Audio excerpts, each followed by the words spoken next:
감사합니다. 주여, 우리를 회복시켜 주옵소서. 어둠 속에 방황하고 헤매이는 우리를 예배 가운데 찾아올 때 만나 주시고 우리를 회복시켜 달라고 하는 그 찬양이 우리 모두의 기도가 되었으면 좋겠습니다. 다시 찾은 정체성이라고 하는 제아의 말씀을 함께 나눌까 합니다. 저희 지난주에는 오직 너 하나님의 사람아, 이 정체성, 우리가 2025년도에는 이렇게 한번 살아봅시다, 저렇게 살아봅시다, 이런 말 저런 말 할 게 아니라 내가 누구인지를 내 정체성만 분명하게 알게 되어도 우리는 하나님이 기뻐하시는 삶을 살아가게 될 줄로 믿습니다. 그러므로 이렇게 삽시다, 저렇게 삽시다, 뭐 캠페인 할 게 아니라 내가 누구인지, 내가 정말 누가 뭐라 그래도 하나님의 사람이라는 사실을 기억하고 마음속에 떠올리게 될 때, 내 정체성을 다시금 온전히 찾아갈 때 우리들의 삶이 하나님이 영광 받으시는 복된 삶이 될 줄로 믿습니다. 우리의 정체성의 뿌리의 그 근간은 하나님께 있는 것입니다. 하나님으로부터 시작되었죠. 근데 우리 인생은요, 죄악으로 말미암아 하나님과 단절된 삶을 사는 거예요. 우리 자체가 어두움이기 때문에 자꾸 빛이 오면 자꾸 우리가 등을 돌리게 되고 어두움에 익숙해져 있고, 갑자기 방불 딱 켜면 제일 먼저 불 꺼 그러잖아요. 예. 우리 자체가 어두움이기 때문에 자꾸 빛으로 오신 주님을 자꾸 기피하고 멀어지고 숨고 그렇습니다. 그러다 보니까 성경에 창세기에 보면 하나님께서 우리 인류에게 가장 먼저 던진 질문이 무엇입니까? 아담아, 내가 어디 있느냐? 내가 어디 있느냐?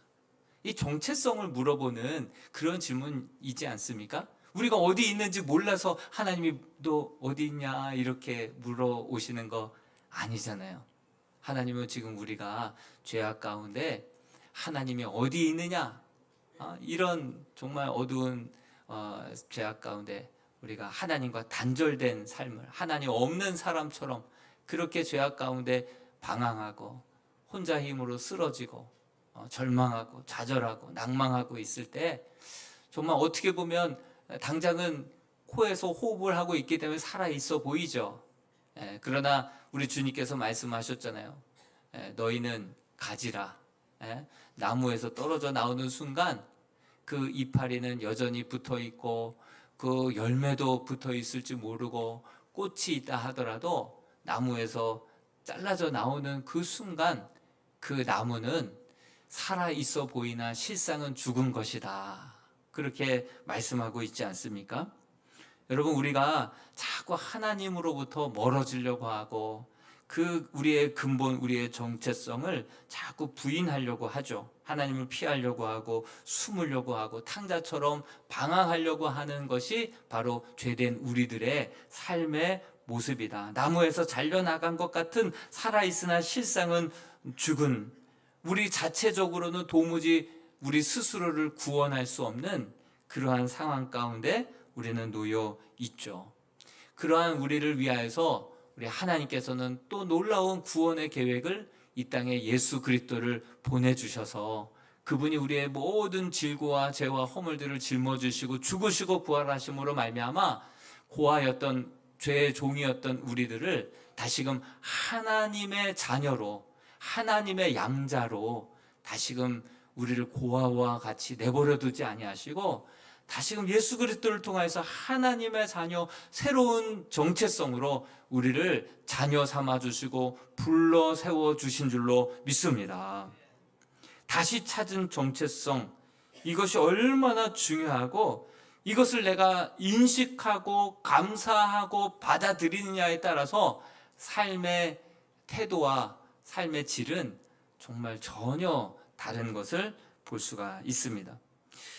다시 찾은 이 정체성에 관하여서 이 에베소서와 같은 말씀이 없어요. 그것을 인식시켜주기 위해서 바울이 이 에베소서를 에베소 교회에 쓴 것이죠. 유독 그리스도 안에서 우리의 정체성을 다시 찾았기 때문에 오늘 우리가 읽었던 이 본문 좀 어렵지만 에베소서 1장 3절에서 우리가 다는 읽지 않았어요. 14절까지 원래는 읽어야 되는데 그 4절 14절까지의 말씀에 보면 그리스도 안에서, 그의 안에서, 그리스도 안에서라는 말이 무려 13번이나 나와요. 그 짧은 구절 안에 그리스도 안에서 새로 찾게 된 그 정체성에 관한 말씀이 13번이나 12번이나 나와 있는 것을 보게 됩니다. 그리스도 안에서 우리의 신분이 어떻게 새로워졌다라고 말하고 있습니까? 우리 5절 말씀을 같이 한번 읽어보겠습니다. 5절 말씀 시작. 그 기쁘신 뜻대로 우리를 예정하사 예수 그리스도로 말미암아 자기의 아들들이 되게 하셔. 우리 새로운 신분을 하나님의 아들들이, 하나님의 자녀가 되게 해 주셨다.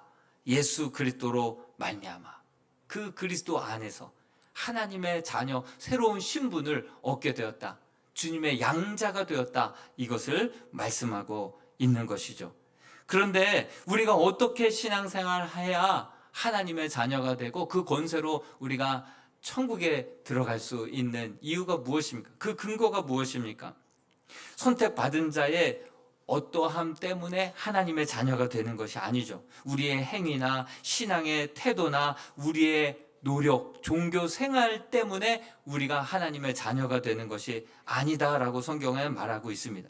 전적인 하나님의 선택으로, 하나님의 은혜로, 하나님의 사람, 하나님의 자녀가 된 것은 바로 하나님의 예정하심에 있다. 이렇게 말씀하고 있어요. 언제부터 예정하신 거라고 말하고 있습니까? 에베소서 4장 1절에 우리를 하나님의 자녀로 삼아야지, 이 작정을 언제부터 하셨냐면 창세 전부터. 1장 4절 말씀도 같이 한번 읽어볼까요? 에베소서 1장 4절입니다. 시작. 곧 창세 전에 그리스도 안에서 우리를 택하사 우리로 사랑 안에서 그 앞에 거룩하고 흠이 없게 하시려고. 언제부터 우리를 택정하셨다고요? 창세 전에. 우리가 조성되기도 전에, 우리가 이 땅에 태어나기도 전에, 만세 전에, 창세 전에 이 영혼을 내 자녀로 삼겠다라고 하나님께서 택정하셨다라고 하는 사실이에요. 그러니 우리의 신앙생활 하는 거 봐서 구원할지 안 할지 결정할, 이게 아니에요. 구원이 전적인 우리의 행위에 있지 않고 전적인 하나님의 선택과 주어진 은혜에 있음을 우리가 정말 다시 한번 이 말씀을 통하여서 확인하는 바입니다. 우리가 하나님의 자녀가 된 것은 내가 어떻게 해서가 아니라 하나님께서 그리스도 안에서 창세 전에 나를 이미 택하사, 이미 우리의 어떠함과 상관없이 우리를 정하셨기 때문에 우리를 자녀로 삼아주셨고 우리를 구원하셨다라고 하는 사실입니다. 칼빈의 예정론을 우리는 믿거든요. 그러니까 우리가 대한예수교 장로의 통합측이잖아요. 칼빈의 예정론의 그 전통 가운데 있습니다. 하나님의 절대 주권. 하나님은 토기장이신 거예요. 토기장이가 그릇을 만드는데 귀하게 쓸 이 강대상에 오를 그릇을 만들기도 하고 천하게 쓸 그릇을 만들기도 하는데, 그것은 누구 마음이에요? 예, 주님의 마음이죠. 주님의, 하나님의 절대 주권이에요. 어떤 그릇은 깨트리기도 하고 어떤 그릇은 귀하게 쓰기도 하고, 그것이 누구의 마음이면 하나님 마음. 하나님 그러실 수 있으십니까? 하나님 공평하시다며 하나님 앞에 막 따지고 물을 수 있어 없어요? 사실 우리는 피조물이고 하나님은 주권자시고 만물의 주권자시고 창조주시고 우리의 아버지 되시는 분이 하나님의 주권으로 그렇게 창조하시고 택하시고 자녀 삼아주시고, 이거 하나님의 절대 주권인 거예요. 많고 많은 사람들 가운데 왜 하필이면 나를 선택하셨는지 그 이유를 우리는 알 수가 없어요. 그래서 그것이 하나님의 은혜인 줄로 믿습니다. 하나님의 전적인 선택이고 하나님의 은혜고 하나님의 축복이라고 하는 사실이죠. 그러나 우리 주님에게는 정말 가장 늦었다 하는 때가 없어요. 그러니 전적인 하나님의 은혜로 구원을 받기 때문에 오늘도 장례 광고가 나갔잖아요. 신혜숙 집사님의 아버님이 소천을 하셨는데 37년을 그렇게 복음을 전했대요. 교회 나가자라고 권면을 했는데 이런저런 모양으로 완강하게 거부하고 부인하셨는데 마지막 돌아가시기 며칠 전에 입술로 주님을 따라서 시인하고 고백하고 아멘하고 받아들이시더라는 것이죠. 여러분, 우리의 구원은 우리의 행위에 있는 것이 아니라 전적인 하나님의 선택과 하나님의 은혜와 오직 믿음으로 구원받게 되는 줄로 믿습니다. 마지막 순간에라도 늦었다 하는 경우가 하나님께는 없는 거예요. 나와 함께 낙원에 있으리라. 그렇게 말씀하시면 마지막 순간에라도 선택한 자녀는 반드시 구원하시는 하나님의 긍휼, 하나님의 섭리, 이것을 우리가 보게 됩니다. 저 사람은 정말 복음이 바늘 하나 들어갈 것 같지 않은 사람이 있어요. 그렇게 완강한 사람이 있어요. 그렇게 죄악 가운데 가득 찬 사람이 있어요. 그런데 감옥에서 그 사람이 주님을 영접하고 나 같은 죄인 살리신 눈물을 흘리며 이 죄악을 어떻게 씻나, 그런 마음에 시신을 기증하고 마지막 찬송을 부르며 그 형장의 이슬로 사라졌던 그 수많은 사람들의 간증도 있지 않습니까? 늦었다 하는 때가 없고 어떤 죄인이라 하더라도 우리 주님께서는 주님의 죽으심과 부활하심을 오직 예수 그리스도의 공로로 우리를 선택하시고 잡은 손 놓지 아니하시고 마지막 순간에서라도 구원해 주시는 분이 우리 주님인 줄로 믿습니다. 나 같은 죄인 살리신 주 은혜 놀라와 눈물 콧물 손을 들고 주 앞에 나오는 이유가 바로 여기에 있는 것입니다. 우리가 이 땅의 일도 잘 모르는데 어찌 하나님의 그 놀라운 구원의 비밀과 섭리를 알 수가 있어요. 사실 예정론 하면 많은 질문들도 있고 우리가 이해가 잘 안 돼요. 여러분, 우리가 이 땅에 있는 것들조차도 다 이해 못하죠. 깨닫지 못하죠. 그러나 하늘의 일, 하늘의 구원의 이 섭리와 이 계획을 하나님께, 예수님께서 말씀하실 때 제자들이 다 깨달았나요? 그때는 깨닫지 못했으나 나중에 가서야 무릎을 치면서 깨닫는 거예요.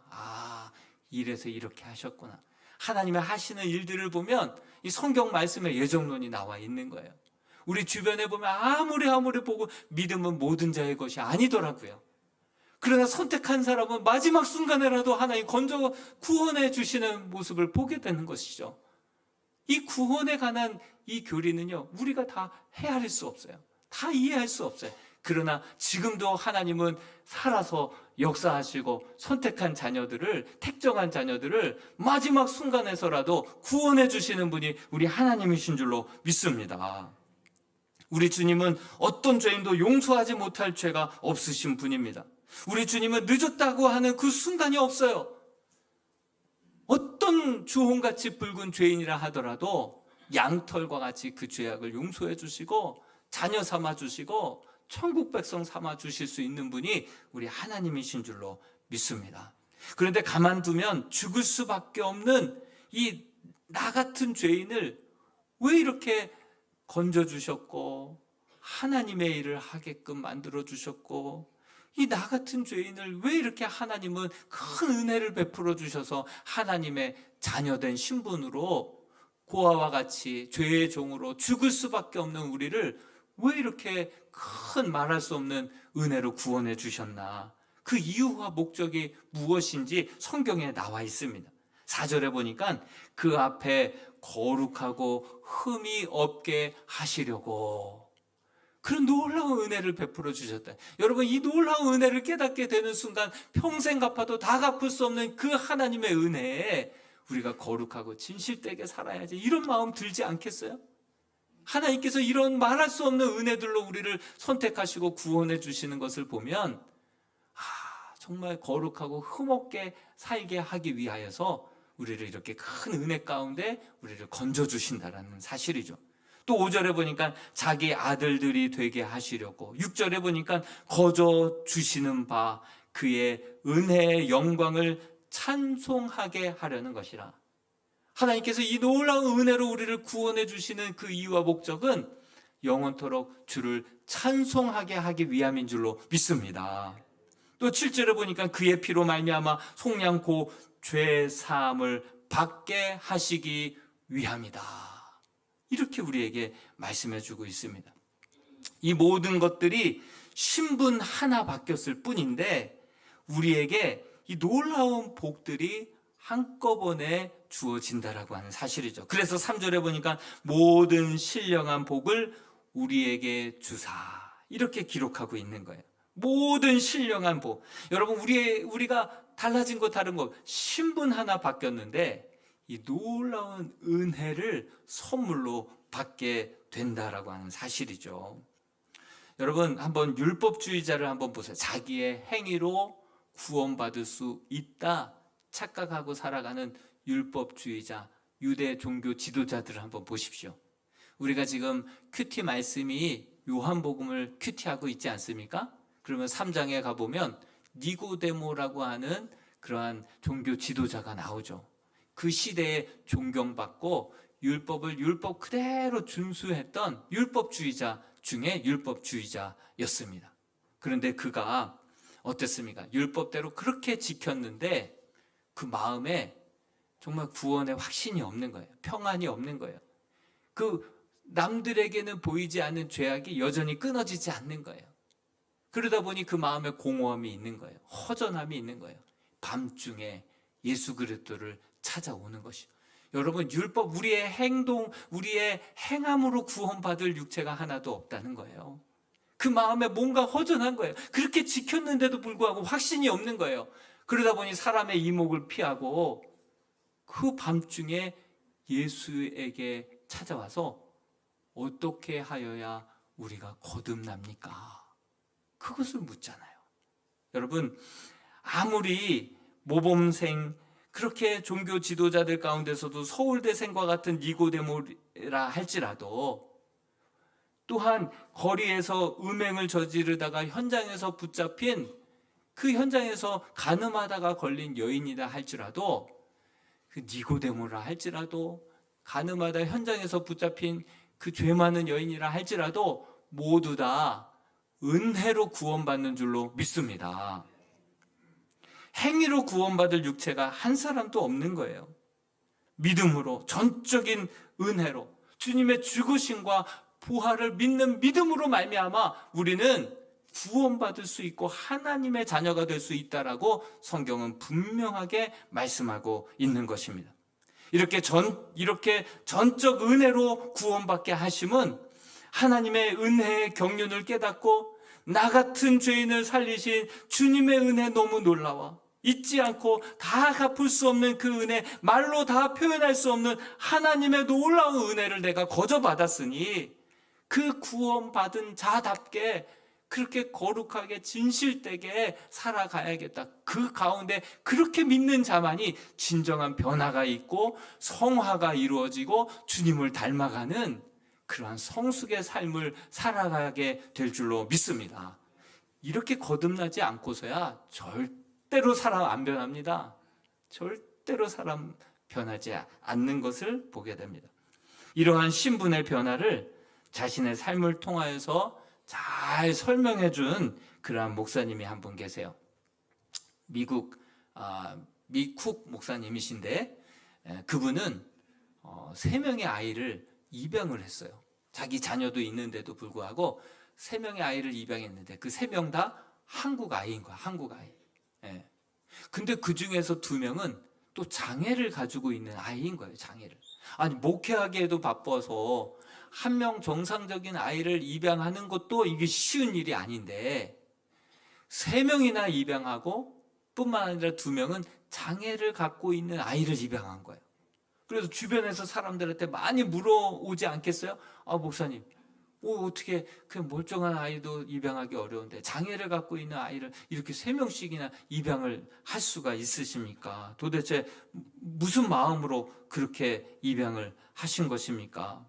이렇게 묻자 그 목사님은 당신과 나도 영적으로 보면 비정상 아니냐고, 죽을 수밖에 없는 죄인 아니냐고. 다 비정상인데 나 같은 죄인을 이렇게 하나님의 자녀로 일꾼으로 삼아주신 거 아니냐고.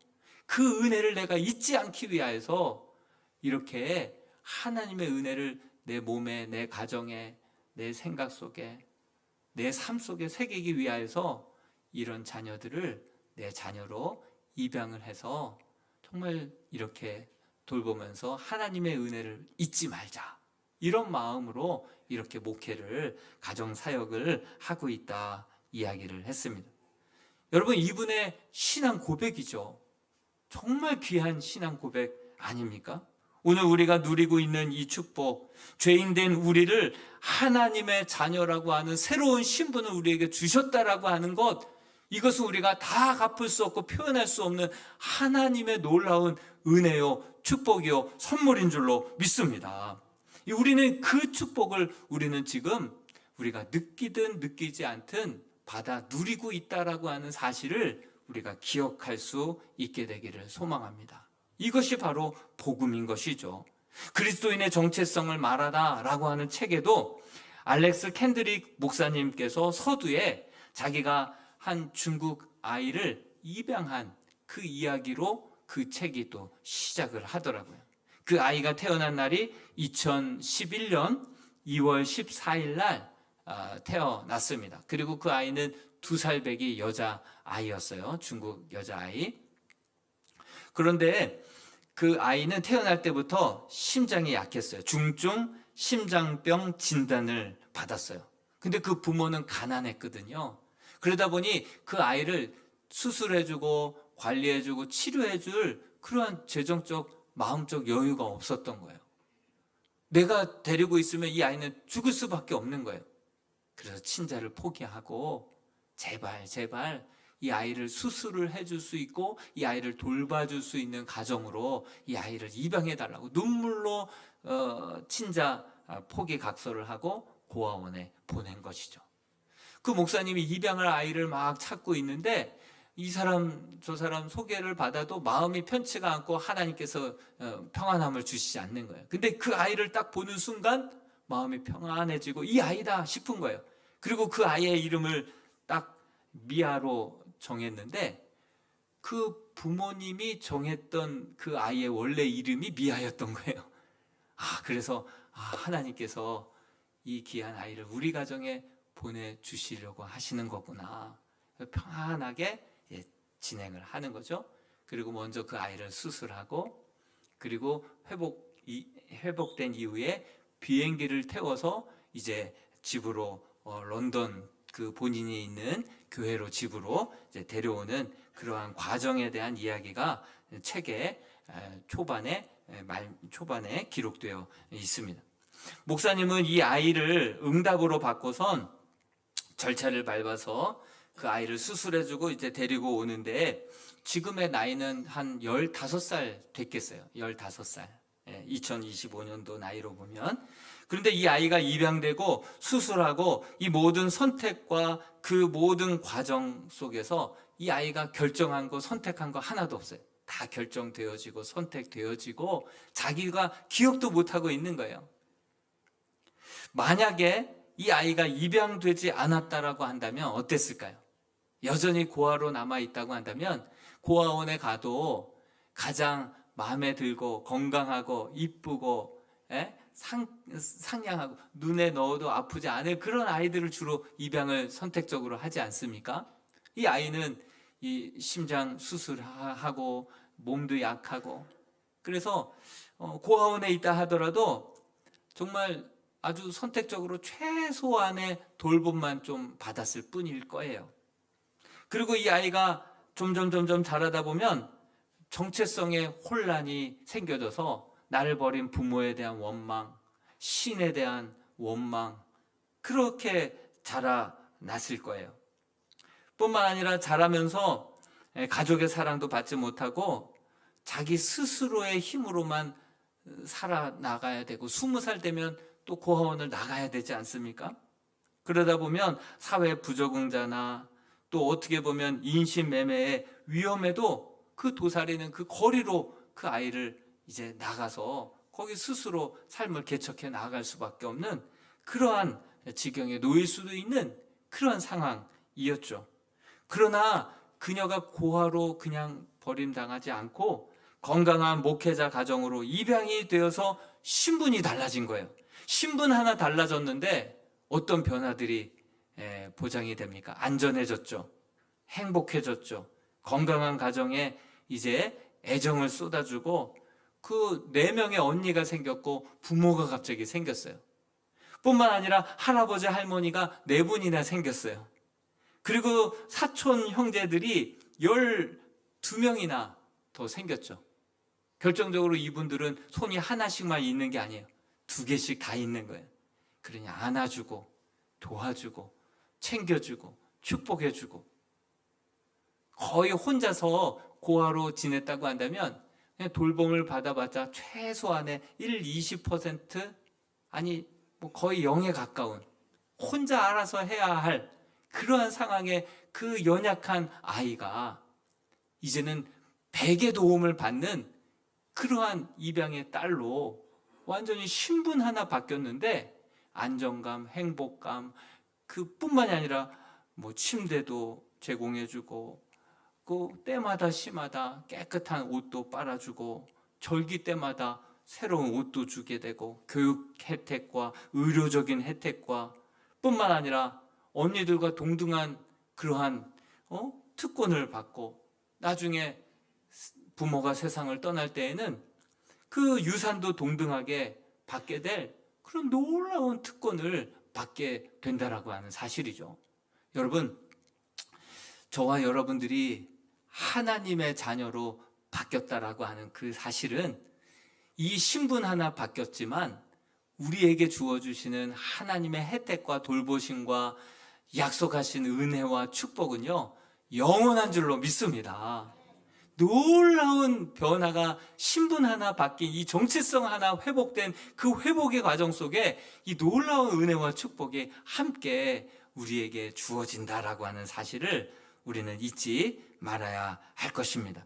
한 가지 이 변화 때문에 이 놀라운 축복이 거저 선물로 주어지게 되었다라고 하는 사실이죠. 사실 이 아이가, 이 미아라고 하는 아이가 비행기 타고 올 때 비행기 안에서 그렇게 울었대요. 그렇게 울었대요. 이 신분이 달라지는 것이 이렇게 놀라운 정말 축복의 시작이라는 것을 이 아이가 알았다고 한다면 과연 그렇게 울었을까? 나중에 커서 그것을 인식하게 되었을 때 얼마나 감격하고 얼마나 기뻐하며 정말 수많은 사람들에게 축복의 통로의 삶을 살아가는 귀한 사랑스러운 딸이 된 줄로 믿습니다. 여러분, 9절에 뭐라고 말하고 있습니까? 9절 말씀에 보니까 그 뜻의 비밀을 우리에게 알리신 것이요.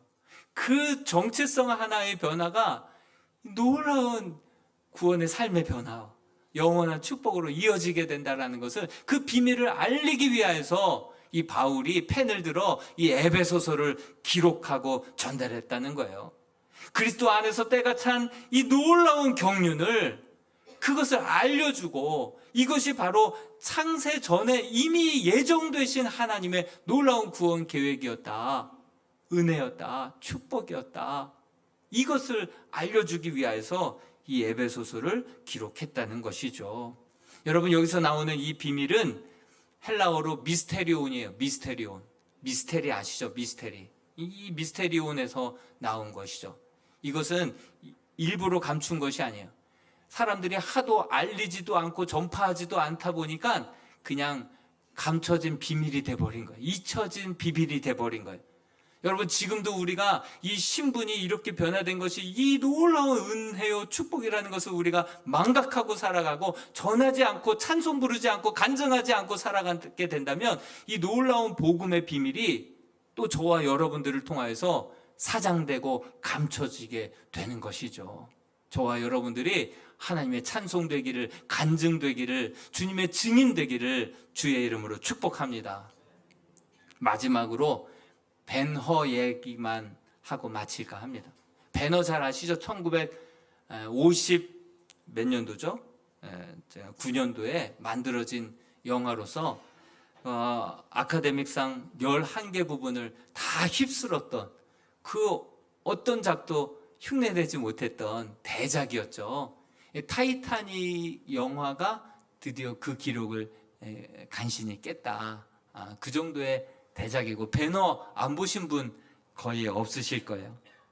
이 배너에 보면 어렸을 때부터 배너랑 아주 친하게 함께 마을에서 뛰놀며 자랐던 친구가 한 명, 메살라라고 하는 친구가 있었죠. 같이 자라다 보니까 이 메살라라고 하는 친구는 이제 로마 군인이 되었습니다. 막 전쟁터에서 험하게 구르다 보니까 사람이 좀 험악해진 거예요. 돌아와서 이 친구를 배신하게 되고, 그 엄마와 그 여동생이 감옥에 갇히게 되고, 이 배너는 그만 종으로 끌려가게 됩니다. 그래서 쇠사슬에 묶인 채 전쟁선에서 그 노를 젓는 그 삶을 이제 5년 동안 하게 되는 것이죠. 그러다가 한 전투에서 배가 이제 완전히 침몰하게 됩니다. 그때 빠졌던 사령관을 그 배너가 구해주죠. 그 사령관이 그 생명의 은인인 배너에게 자유를 줍니다. 뿐만 아니라 네가 허락하면 내가 너를 내 아들로 입양하겠다. 입양을 하죠. 입양을. 예. 그러면서 그의 삶의 한 가지 목적은 원수 갚는 거였어요. 자기 어머니와 여동생을 감옥에 보내고 자기를 종으로 팔게 했던 그 친구에 대한 원수 갚는 그 복수심을 에너지로 삼아서, 삶의 이유로 삼아서 그렇게 살았는데, 그래서 그 복수를 갚기 위해서 이제 전차놀이에 뛰어들게 되죠. 그래서 빌라도 총독이 그 보는 앞에서 아주 11분짜리 그 마차 경주가 벌어지지 않습니까?